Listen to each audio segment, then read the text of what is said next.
So this is my partner, James. You may recognize him from other videos. We had so much fun doing the video yesterday that we decided to just do another one. We were talking about what has made our relationship happy, happy. Yeah. And fulfilling. Yeah. And one of the things that I see, I'll start by saying what I see a lot in couples. And I post this on my stories, but a lot of couples I work with say some combination of, I don't feel appreciated. I don't feel valued. I don't feel seen. I don't feel appreciated. And that's on the men and women, right? Mm-hmm. Yeah, it goes both ways for sure. Yeah. And so one of the simplest tweaks that we work on is in bringing in deliberate appreciation.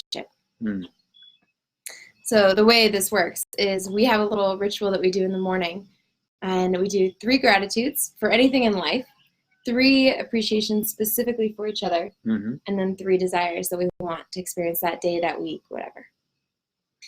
Yeah, it seems so simple, right? The idea of giving appreciation to the people that you love the most, when in reality it's the people you love the most that you often give appreciation the least, because you develop grooves and you take things for granted. And the more that I practice it, and it's something that's Megan's brought into my life in a big way, the more I realize it's not only one of the key things to happiness within relationship, but it's one of the key aspects of happiness. I'd love for you to share a little on, what do you call it, the virtuous cycle aspect of offering appreciation? Yeah. The concept is basically there's virtuous cycles, which build and reinforce each other, and there's vicious cycles. And so in relationships, we'll start with vicious. Criticism and complaint. Those 2 things, they create more criticism, more complaint, more criticism, more complaint, and it's like spiraling downwards.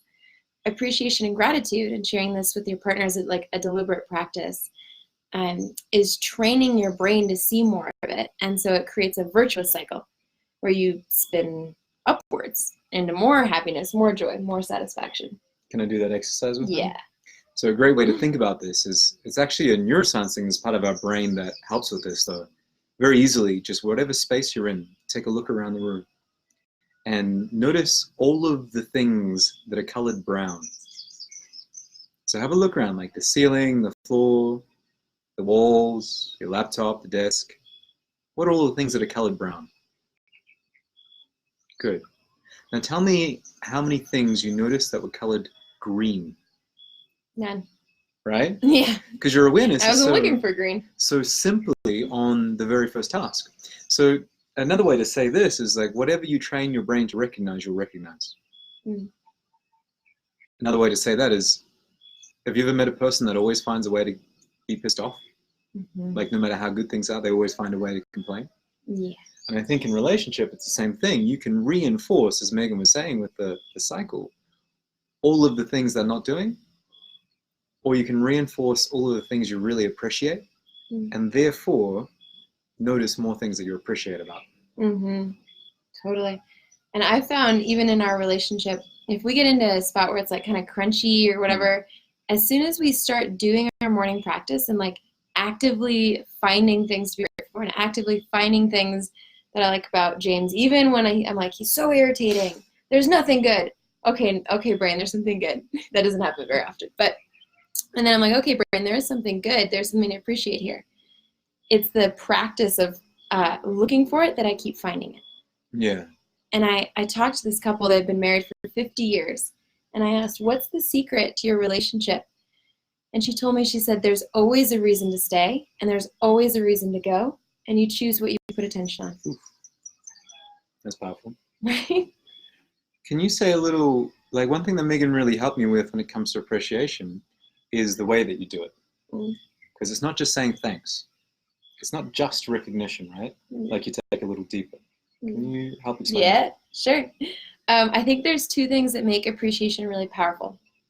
So I'll give you an example. This morning, one of my appreciations for James could have been, I love that you're generous, which is true. He is very generous. Can I tell them what it was that I did? Yes.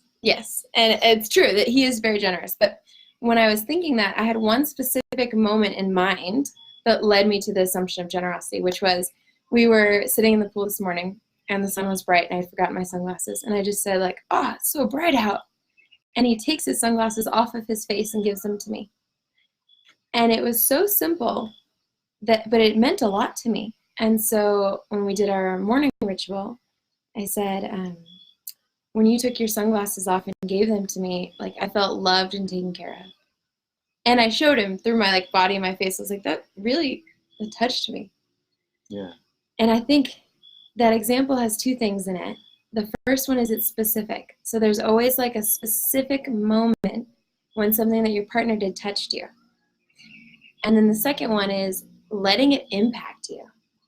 And so it's easy for me to be like, I love that you're generous, but it actually doesn't share anything about me. But when I'm like, when you took off your sunglasses and gave them to me, I felt really like taken care of and loved. Like, can you feel it? Like there's a tenderness in the giving of the appreciation and in the receiving. Yeah. Because I think so easy in that moment is just to be, oh, thanks, that's so sweet. Mm-hmm. And it doesn't take away from that, you know? Like I genuinely, you can say thanks, that's very sweet. There's a very big difference on the receiving end in that situation, which is like, thanks, that's sweet. And be like, oh, thank you. To her pointing out what it was and then letting me know how it made her feel. And all that makes me want to do is do things like that more. So it's that virtuous cycle.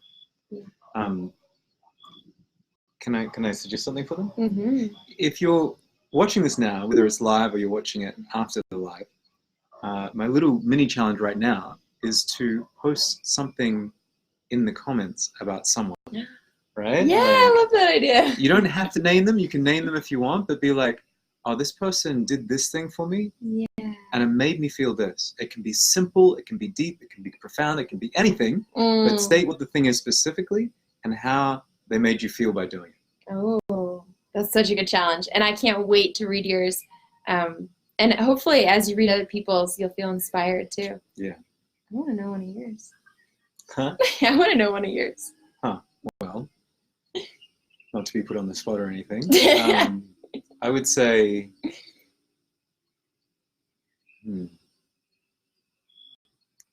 Megan, I so appreciate the fact that you put out into the world so bravely what you feel called to do, and then invite me into it. And when you invite me into something like this or one of your events, it makes me feel like what I have to say matters to you. It does. Thank you. Yeah, it's like that. That was really sweet. So I want to hear yours. Go ahead and chat them below, post them below. And one of the best things too about appreciation is like, as it's a practice and seeing these things we love in our partner, we call it forward more. Yeah. And so it's, in a way, it's not like I try to change you with my appreciations, but just me naming the things that I appreciate you makes you want to bring it out more and me want to bring that out more. And so it's a really powerful way to, like, you know, I don't know how to say, evolve your partnership. Yeah, where the common thing is to complain. Yeah. Like, here's what you're not doing well. Yeah. Just like you said before, there's always something not going well. There's always something to go well. Mm-hmm. You get to choose which one's which, eh? Yeah. Just creates a different effect. Totally. Like, one of the most common ones we hear is like, my partner's not listening to me. You know, or he doesn't ask me how my day is. Right? And you can go and be like, you never ask me how my day is. Why don't you ever ask me how my day is? Or like the one time he does ask you something about you, to be like, oh, I loved that you were curious about my day. Like, I felt so valued. Very different effect. Right? I bet he's going to want to ask about my day more often. So, all right. I think that's good. Anything else? Yeah. Well, I would say just for the people that are extra keen, that really want to take it further, as well as writing in the group, send a voice message, an email, a text message to somebody that's touched you today. Send something out to them. Yeah, I love that one. Good call. So that's it for us today. We might do another one tomorrow. We'll see. And if you're in Bali, we are doing a workshop on Tuesday next week. I'm doing a workshop on Tuesday next week from 6:30 to 8:30 called Moving into Intimacy. And I'll be teaching just these principles, but also like how to bring it into your body. So it's not just theoretical abstract, but in your body. And if you're not in Bali, but you're interested in other ways to connect or work together, send me a note and we'll find the right fit. Shall we show them the view to entice them to come to Bali? Yes, it looks so beautiful right now. This is Munduk region in Bali. The sun setting over the coffee plantation.